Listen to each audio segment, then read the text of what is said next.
Representative of Vice Gov. Alex Castro, Mayor Agay, thanks for the cake and ayuda for my staff, Vice Mayor Banjo, mga punong barangay, tamang gagawa sa pamahalaan, kapwa lingkod bayan, minamahal ko mga kaibigan.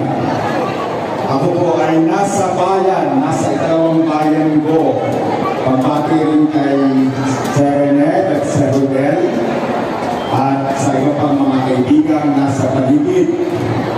Isa pong malaking karangalan na maging kinatawan at ihatid ko sa inyo ang pahatid ng ating inyong supreme ng nag-iisang the People's Governor Daniel Ramirez Fernando. Isang hapon masigapong palakpakan para sa inyong